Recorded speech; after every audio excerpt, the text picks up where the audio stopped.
You guys got to work with Davey Boy and Dynamite Kid. Yes. Memories of those matches. Good matches. Good matches, and I tell you, they were a hell of a team, too. I mean, Dynamite could do anything, and Davey was really talented. As a very strong guy. They had good psychology in the ring, good timing. There was another. I don't even think they were champions. No, they had the belts a couple Did times. they? Yeah. Okay. But I remember working a couple Broadways with them in Montreal, and I want to say Winnipeg, and we had a hell of a match with them. And Dynamite was always a screwball. I mean, he never knew what he was gonna do. Big River. Oh yeah, he was. I remember both of them were. We're wrestling in. We're doing TV someplace over in Maryland, and I remember I got done and I was going to leave. So I'm going to, and it was cold. I'm going into my locker to grab my jacket, and here Davey Boy's got shaving candies filling up my hood full of foam. And I says, Davey, what are you doing? He says, nothing, Jim, I'll see you tomorrow. And I got foam that much in the hood of my jacket, so I just scooped it out, didn't think anything of it. But do you remember when the Rooster? Yeah, he comes to town, and for some reason or other, they were rough on him. And he used to have, he used to dress, he had the flare gimmick, dressed real nice. Well, Dynamite had cut his pants off. He'd cut the cuffs off up to about the calf, right. And they were like $100 pair of slacks. So Terry put them on, and he looked like he had capris on, Right. And this went on and on, and Terry never really said anything, or did anything, but Dynamite that's the type of guy he was. Were you there for the Jacques Dynamite fight? Yes. What are your memories of that night? I didn't like it, and it was totally planned, and it should have never happened. And I remember it was we were eating lunch, and I had just left, and then I'd heard about it, and Jacques had timed it where he wound up punching him, and he was sort of helpless, and it was a situation that I blame on Vince, because you're the boss, you got to stop that right away. And, somebody could have really got hurt. I mean, somebody could have, there could have been somebody else, and they would have said, well, fuck him, I'll shoot him. And it was, I think it wasn't held, it wasn't dealt with right, They sort of moved him. This guy was over here, and they talked to him, and they said, so-and-so, if you do that again, you're both fired, blah, blah, blah, which was good, but they should have done, it should have been said before it happened. And I don't think Dynamite was ever the same after that. I was going to ask you, was he this? Yeah.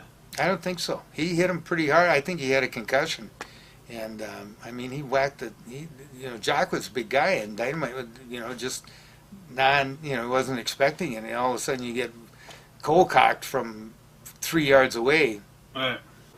You also guys worked with Demolition, Barry Darso and Bill Eadie. Yep. Memories of working with those guys?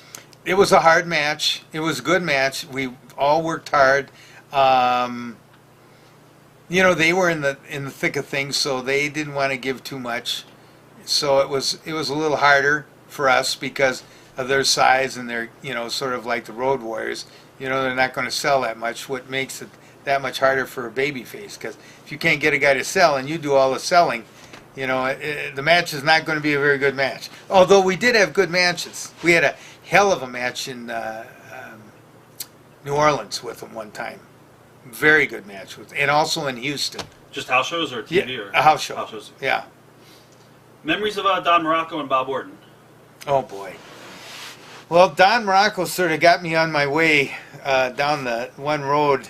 He was, when I was starting, he was one of the young baby faces in the AWA. And, good looking guy, 230 pounds, and he could do anything. And he had a very carefree attitude, much like the Lions do. And next thing I know, he left. Matter of fact, I helped moved him. I helped packed him out of his apartment. And he treated me to something that time, and I'd never been the same since. But and Bob Orton came. We worked. Greg and I went down to Georgia to work a week or 2 weeks in 1975 or 76. Bob Backlund was down there, Dickie Slater, the Briscoes, or Jerry Briscoe, and Bob Orton. And Greg and I worked with Orton and Slater down there, and we had a hell of a match. So they decided to bring Bob Orton to the AWA. And Bobby Orton, to me, out of my era, was the best in the ring in terms of his work and his timing. He was incredible. He was the best. He was like the Billy Robinson of that little group of guys.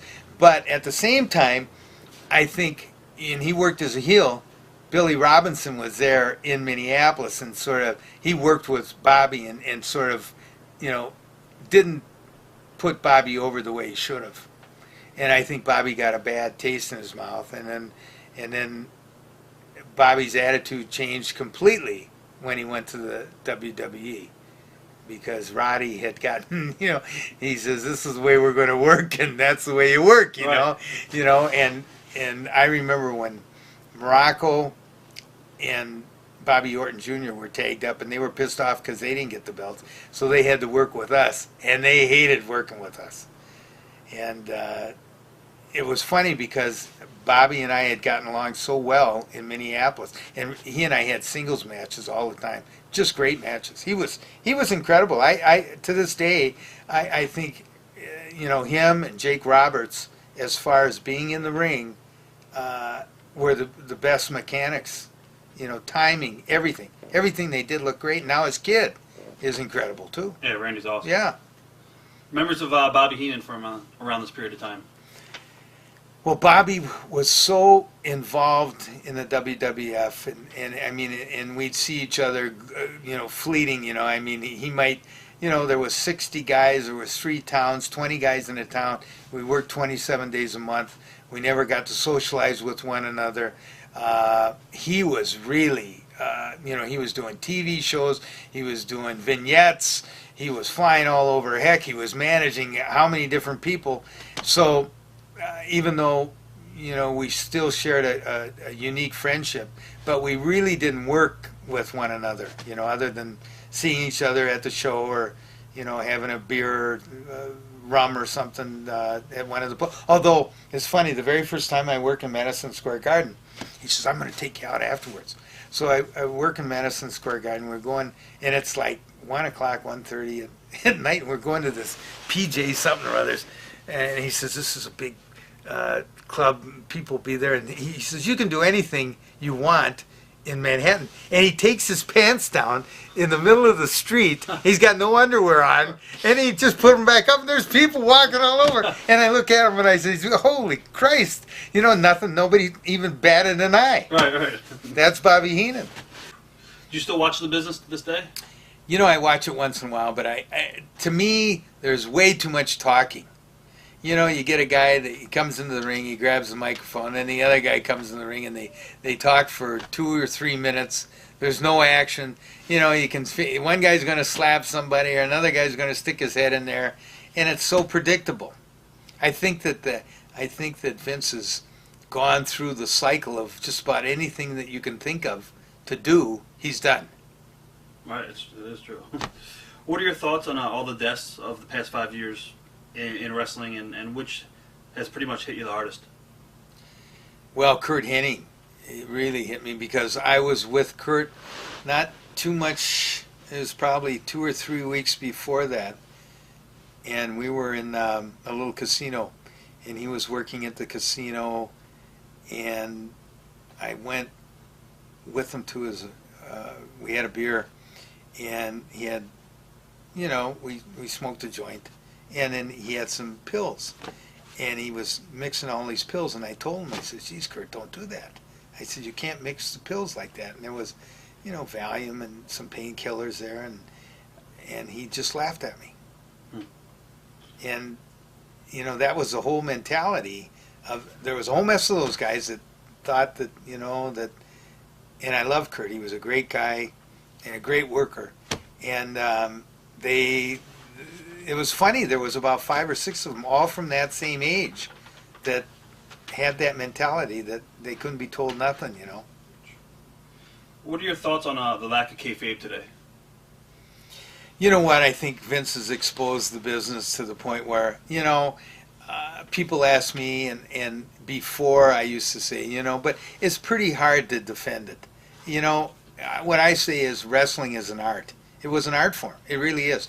Because for years, people performed in the ring, and there was people out there watching, fans, and deep down in their heart, they say, well, this is set up. But a little part of their mind says, gosh, this really looks like competition.